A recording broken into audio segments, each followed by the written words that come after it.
இப்போ நம்ம பண்ண போகிறது நாட்டுக்கோழி சேவல் குழம்பு. அதுக்கு ஃபஸ்ட்டு நல்லெண்ணெய் ஊற்றிக்கிட்டேன்.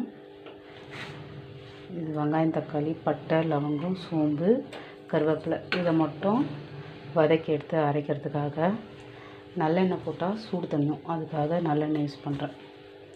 தாளிக்கிறதுக்கு கல்லெண்ணெய் தான். ஆயில் காஞ்சிச்சு. பட்டை, லவங்கம், சோம்பு,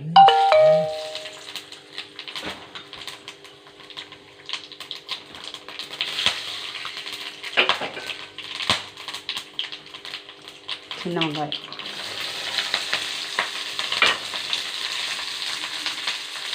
கருவேப்பிலை இது நல்லா வதக்கி வச்சுக்கலாம். வெங்காயம் நல்லா வதங்கிச்சு. இப்போ ஒரே ஒரு தக்காளி போட்டுக்கலாம்.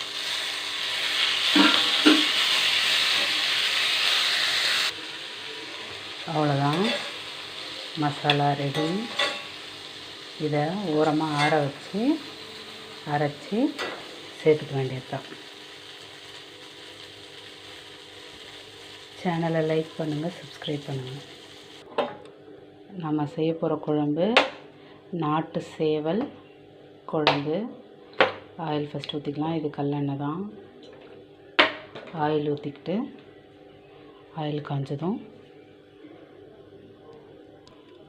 ஒரு 5 விசில் வச்சு எடுத்துக்கிட்டேன். மஞ்சள் உப்பு மட்டும் போட்டு வேக வச்சு எடுத்துக்கிட்டேன்.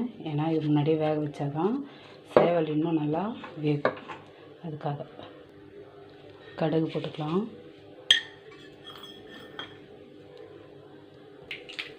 கடுகு பொரியுது. சும்மா ஒரு 2 பீஸ் பட்டை, 2 லவங்கம், கொஞ்சமாக சோம்பு போட்டுக்கலாம். கருவேப்பிலை, வெங்காயம் ரெண்டும் போட்டுக்கலாம்.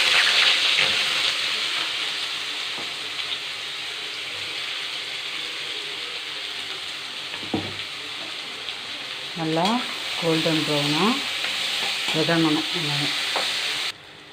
இப்போது இஞ்சி பூண்டு பேஸ்ட்டு போட்டுக்கலாம்.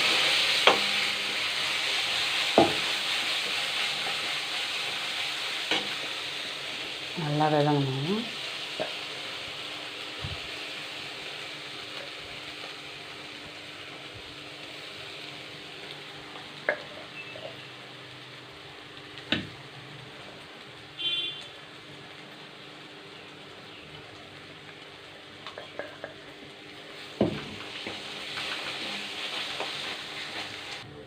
இஞ்சி பூண்டு பேஸ்ட் நல்லா வதங்கிடுச்சு.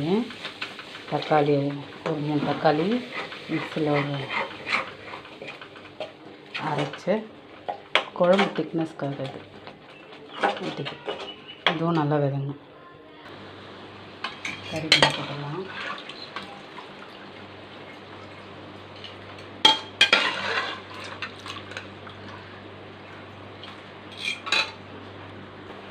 தேவையான அளவு மிளகாத்தூள் போட்டுக்கலாம்.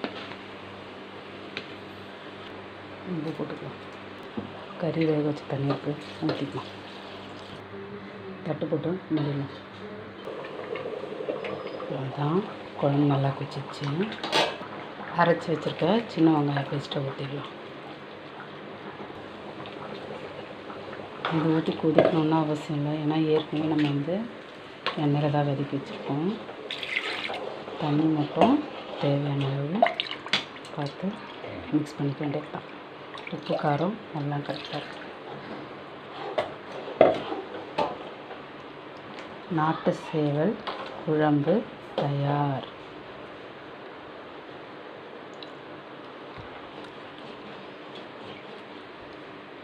சும்மா ஒரு கொதிக்கிட்டோம். கொத்தமல்லி போட்டு இறக்கலாம். குழம்பு கொதிக்குது, கொத்தமல்லி போட்டுக்கலாம்.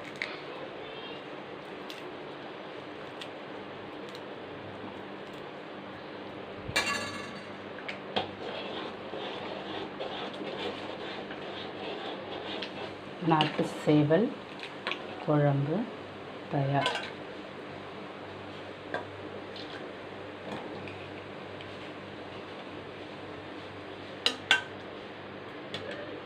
சேனலை லைக் பண்ணுங்கள், சப்ஸ்கிரைப் பண்ணுங்கள். தேங்க்யூ.